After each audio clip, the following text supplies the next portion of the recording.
Let's begin with the foundations. Welcome to another lecture. Today, we examine Claude Lemieux, a figure who, you see, forces us to hold two ideas in our heads at once.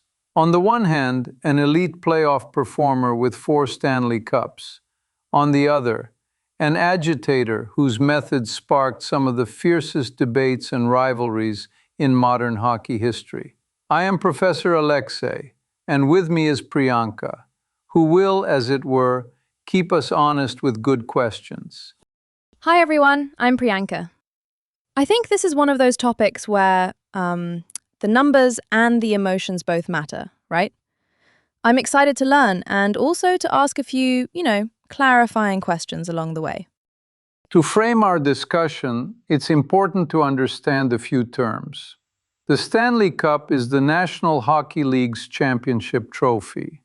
It is awarded annually to the team that survives 4 best-of-7 playoff rounds. The Conn Smythe Trophy goes to the most valuable player during the playoffs. Claude Lemieux won it in 1995 for New Jersey with 13 postseason goals. In this context, we also need the vocabulary of roles. An enforcer is a player whose remit emphasizes physical deterrence and protection of teammates.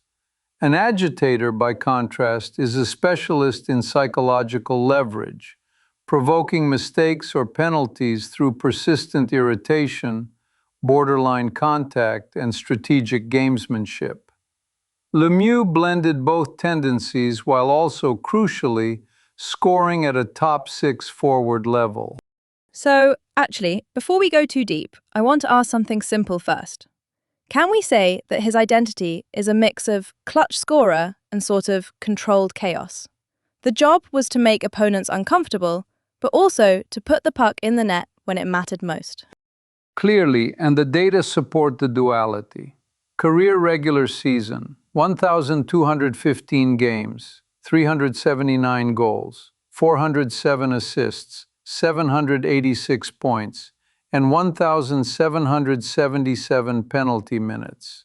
Career playoffs, 234 games, which ranks 4th all-time, 80 goals, 9th all-time, 158 points, and 529 penalty minutes.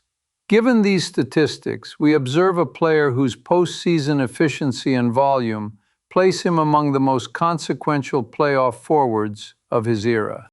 Why does Lemieux still matter?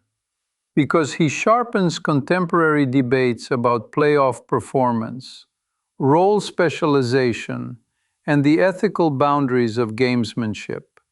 His career is a case study for how a single player can bend series dynamics through timely scoring and psychological pressure, and how that same pressure can transgress norms. Historically, agitators were misunderstood as mere brawlers. In fact, the better ones shaped penalty differentials and, by extension, special teams' leverage in high-leverage games. I think the next thing we should talk about is the quick history and 2 memorable details. First, 2 headline facts. He's one of only 11 players to win the Stanley Cup with 3 different teams. Montreal in 1986, New Jersey in 1995 and 2000, and Colorado in 1996. And, surprisingly, on 3 occasions he scored more goals in the playoffs than he did in the entire regular season, 1986, 1995, and 1997. So the cliché of elevating in May and June actually fits here. Building on that, 2 chronological flashpoints. In 1986, during the final versus Calgary, there was the biting incident with Jim Peplinski, which kind of stamped him early as a villain to rival fans. Then, in 1996, the check from behind on Detroit's Chris Draper in the Western Conference Final caused severe injuries for Draper and resulted in a 2-game suspension for Lemieux. The Avalanche-Red Wings rivalry caught fire. Isn't it interesting how one moment can define a decade of narratives? Indeed, and media memory is persistent. In 2018, Bleacher Report ranked him the 3rd most hated NHL player, behind Sean Avery and Matt Cook. That tells us how the cultural label endured, decades after the incidents themselves. Yet we must weigh that notoriety against his performance record. His 13 playoff goals and Conn Smythe in 1995 are not mere footnotes, they are defining accomplishments. Before we get to the complexities, a brief personal note. As a mathematician who moonlights, if you will, in sports analytics, I have always been fascinated by players who are, statistically speaking, anti-correlated with serenity. Lemieux's time series, the spikes in spring and the penalty volatility, offer a compact seminar in variance and value. Chess has sacrifices, hockey has forechecks. Both are about trading short-term discomfort for long-term advantage. This brings us to our three larger questions. Big question one. What was the historical impact of the 1996 hit on Chris Draper? The event, Game 6 of the Western Conference Final. A check from behind sent Draper into the boards, resulting in broken facial bones and a concussion. The league issued a 2-game suspension. The consequences radiated outward. Detroit's outrage was not merely emotional. It reorganized their competitive identity around payback and redemption. In March 1997, Fight Night at the Joe in Detroit produced multi-threaded brawls involving Darren McCarty and Lemieux, and even both goalies were involved. The rivalry became a running national storyline through the late 1990s. It dominated sports highlight packages and anchored magazine features, thereby amplifying the NHL's cultural footprint in North America. I'm curious about the culture piece. How much did that rivalry shape fan identity, beyond just, wins and losses? Did it actually change the way casual audiences thought about the NHL in that period? To elaborate, rivalries serve as narrative compression algorithms. They take a long season and reduce it to a few must-watch dates. Detroit, Colorado did precisely that. We observe increased national attention, appointment television, and a lexicon of grudges that drew in non-core viewers. Paradoxically, an ugly incident produced a marketing boon for the league. And time rounded some edges. Years later, Lemieux and McCarty appeared together at charitable events, which to some extent retroactively humanized both men to fans, who had only seen them in combat mode. Big question two. Counterfactual analysis. What if Lemieux had received a significantly longer suspension in 1996, say the remainder of the playoffs? We can infer several branches. First, competitive impact. Colorado nevertheless swept Florida in the final.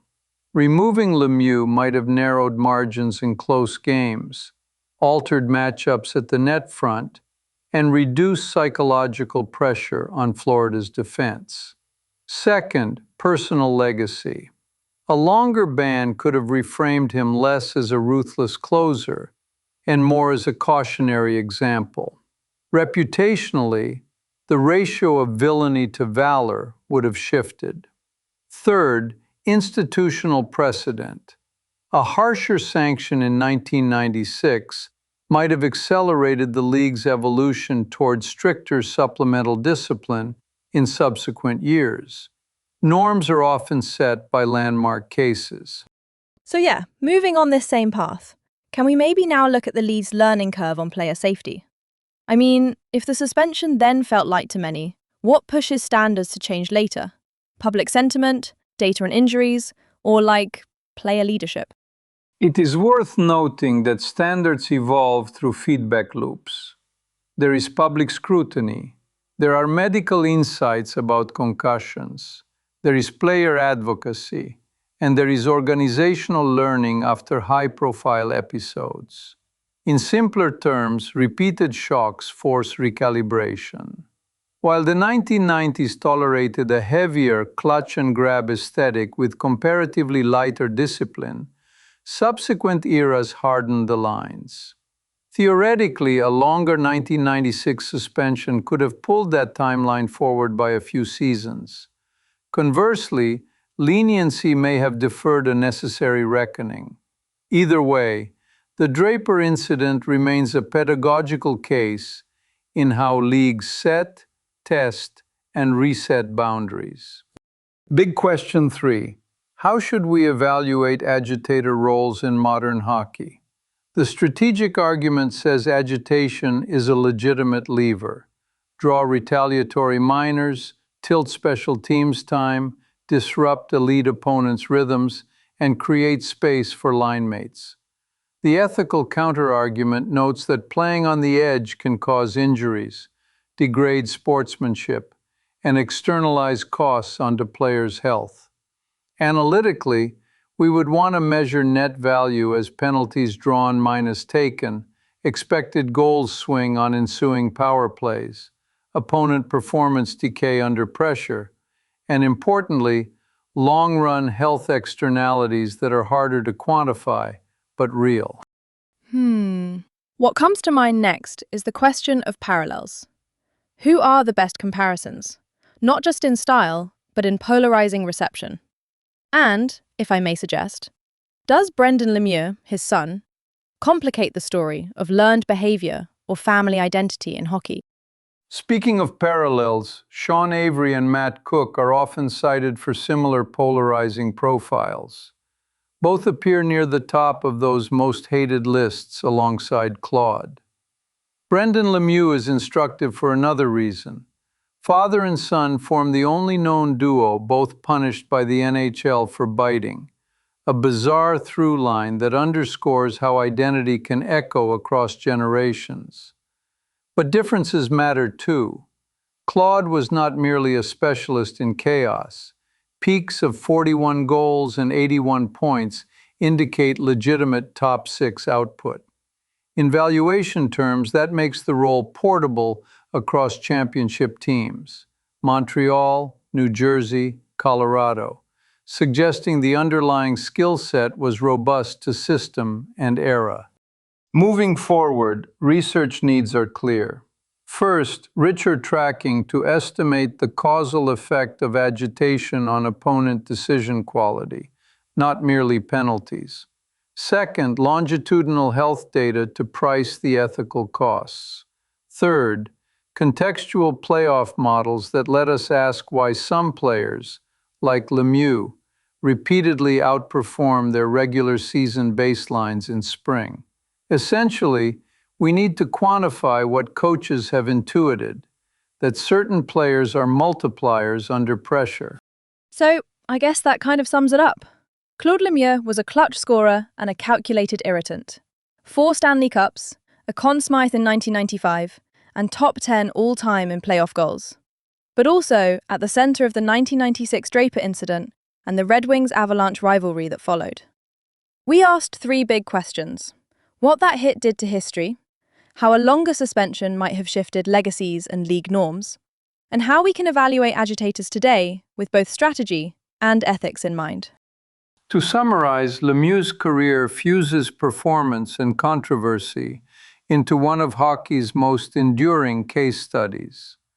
He later moved into executive and agent roles, representing prominent NHL players, and his final public appearance came as a Canadiens torchbearer in May 2026, just days before his death. Discussions of his legacy now also open space for honest conversations about mental health in sports. If you or someone you know is struggling, please seek support from qualified professionals in your community. This then completes our present analysis. Thank you for listening to another lecture. Thank you, Professor. And thanks to everyone for joining us. Maybe that's something we can come back to later, with new data and, more careful models.